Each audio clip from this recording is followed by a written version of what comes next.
when we go back to 2016, if we take the 3 swing states that Donald Trump won, combined total votes 70,000. That's not a lot.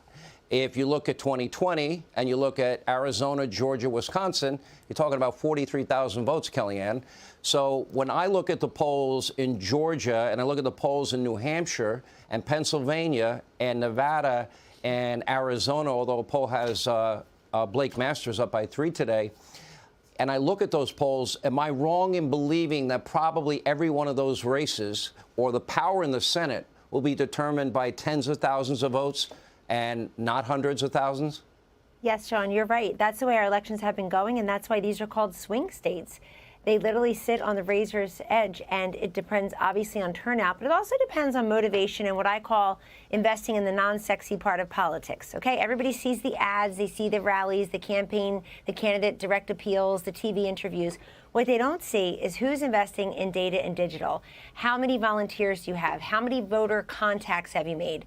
I don't really know what the DNC is doing, but the RNC has done a great job on this, as have all the committees. They raised over $300 million and spent it.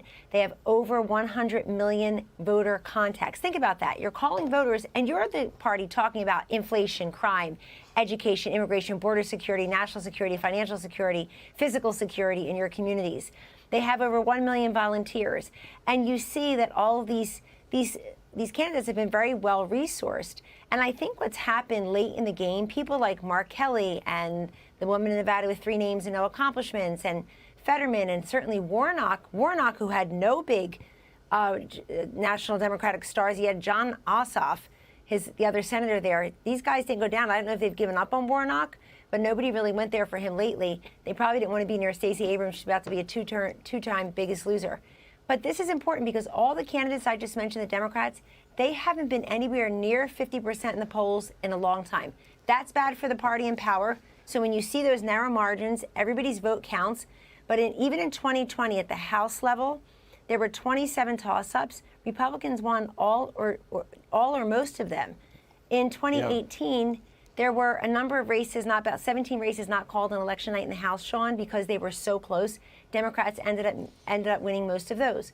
So if you didn't get out to vote yet, remember, day of voting is still a rich tradition in this country. You take the time to do things every single day. And independents, swing voters, if you're out there saying, I hate both parties, they're not different, the parties have never been more different. One is for energy independence and a sound economy and lower crime. One is simply not. One didn't even listen to you. Sean, in addition to asking people, are you better off? Here's the question in 2022. Which party saw you, heard you, listened to you, and responded to you? That's a big question, and it's clear that's the Republicans. Ari, you're looking at the big picture here. This is not your first rodeo. All of us have been down this road. All of the foundational issues are there for the Republicans to have a wave election. It doesn't happen, though, unless the people actually get out and vote. There's not a single thing they can run on that is a success for them. Where do you see this going tomorrow? The Republicans are going to take the House and the Republicans are going to take the Senate. I think that's that simple. You know, the first race I ever worked on, Sean, was 1982. Ronald Reagan's first midterm election, and Republicans lost 26 seats. It was a wave for the Democrats.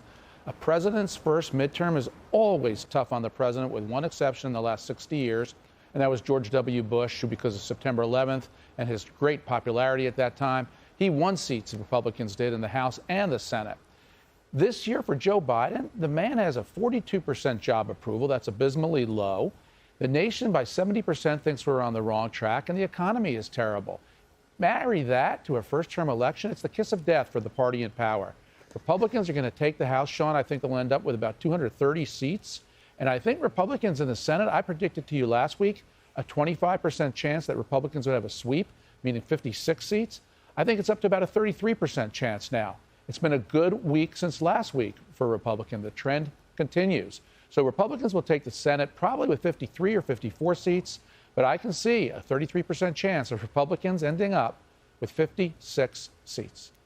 Let me take a break. Governor, we're going to get to you in a second. We're going to dip into President Trump. He's in Ohio, big crowd tonight for J.D. Vance, and he's expected to make a big announcement tonight. I'm not allowed to have a jury. This is the beginning of communism. Likewise, a local left-wing DA in Atlanta is after me for an absolutely perfect phone call about election integrity.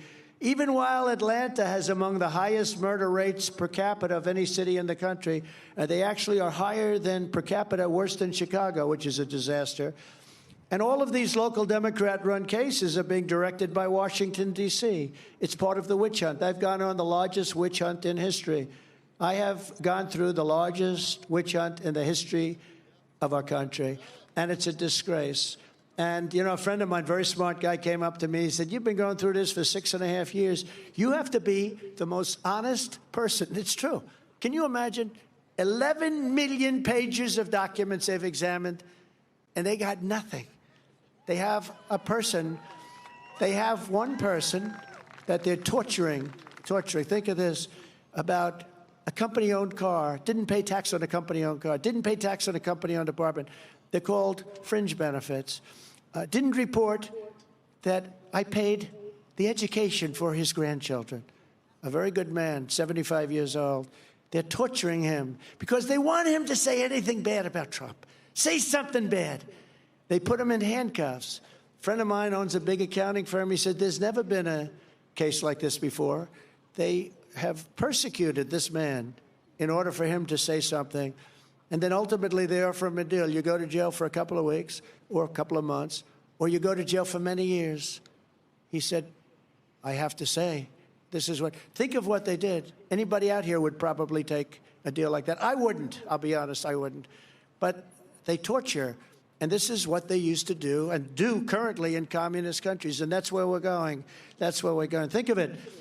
Handcuffs, walked in front, a man that never heard of jail before, a man that never had a problem with anything before, handcuffs, and they perk-walked him in front of the press in handcuffs, and nobody has ever been criminally charged in this country, from what we understand, on a fringe benefit case.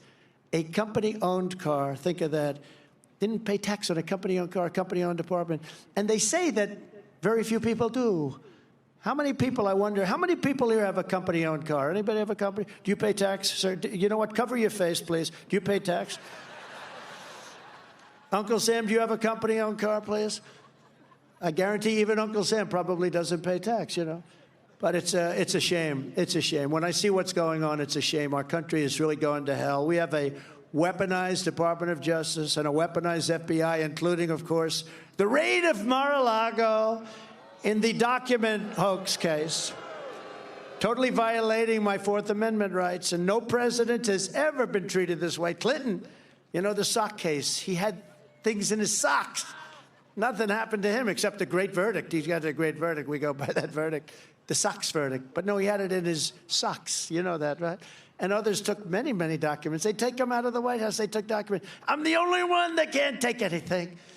But maybe our country would be better off if I actually had the nuclear codes, JD, because our enemies would be afraid, unlike the way they are now. If I had the nuclear codes, Bill Clinton, don't forget, he lost the nuclear codes twice. How do you explain that to the military? I've lost the military codes. He lost the military codes twice. I didn't.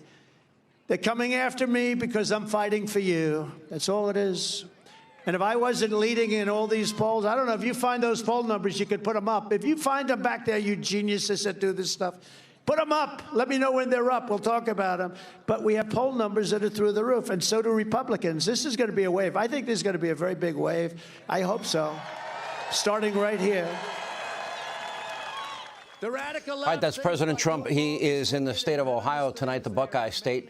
He's expected to make a big announcement. I've been calling sources all day, Governor Huckabee, many speculating that, in fact, the president may be announcing that he's running for president tonight. My sources saying that that will not be the case, that he will be announcing that he's made a decision, and that decision will be forthcoming. Would it have mattered if he did announce tonight?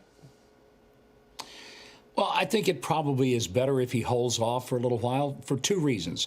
Number one, everybody is focused on the midterm elections through tomorrow night. We need to get through this, and we need to put all the attention on getting our voters out to vote and to win these races and to win them big. And the second reason, he really would be taking away from the focus of his own announcement in the midst of the midterm elections. If he were to make that announcement tonight, people wouldn't be talking about it nearly as much as they would be if he has a date out there somewhere in the future and he has the stage all to himself with nothing else going on, and it will give all those press people an opportunity to do what they love to do, and that's beat up on him. And by the way, I want to say one thing about Chef Boyardee. Sean, when I was a kid growing up, it was a luxury to have Chef Boyardee. All these people talking about it being some kind of a piker lunch.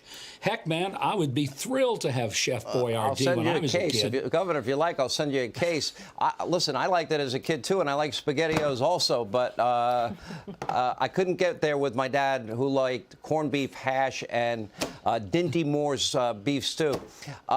So, Kellyanne, if my sources are correct, and he's going to, the announcement is that only that he's made up his mind and will be announcing in the future, is that a hint? How do you take that? Well, it shouldn't be a surprise to anyone. He's made very clear that Donald Trump agrees with the majority of Democrats, Sean, that he doesn't want Biden there in 2024 either. I mean, if a majority of Democrats feel that way, why shouldn't the former president? If this can be a binary choice between the economy, energy, security, crime under Donald Trump and border, of course, and under Joe Biden, then I think it's easy. Look, Donald Trump has been doing what you see him doing right there in the split screen. He's been doing this for a year and a half now.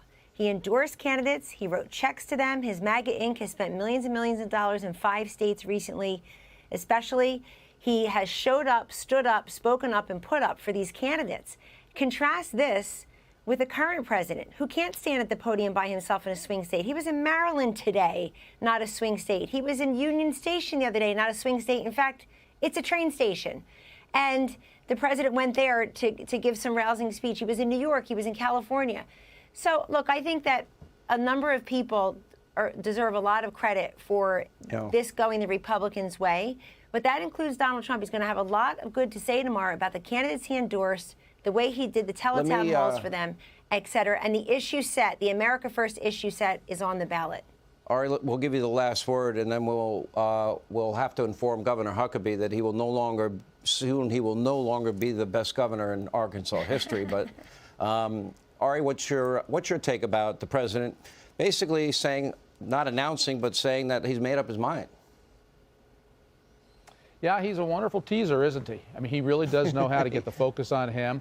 But I think Governor Huckabee is exactly right. Republicans want to have the focus on Joe Biden through Election Day. That's one of the reasons Republicans have been propelled to such success. Joe Biden's a very unpopular president. Keep the focus on Joe Biden. Whatever the president does, President Trump does after that, then we'll see. And then I think it's going to be a fascinating issue about whether anybody challenges Donald Trump. I'm certain he's going to run, Sean. I just can't imagine with all the teasing he's done that he'll pull back. I'm pretty sure that President Donald Trump is going to run again in the Republican nomination. Then all the attention shifts to, will somebody challenge him? All right, we'll find out as that announcement gets close. We'll go back to our coverage of that. Thank you all. Kellyanne, thank you. Governor Huckabee, good luck to Sarah tomorrow. Ari Fleischer, thank you. Hey, Sean Hannity here. Hey.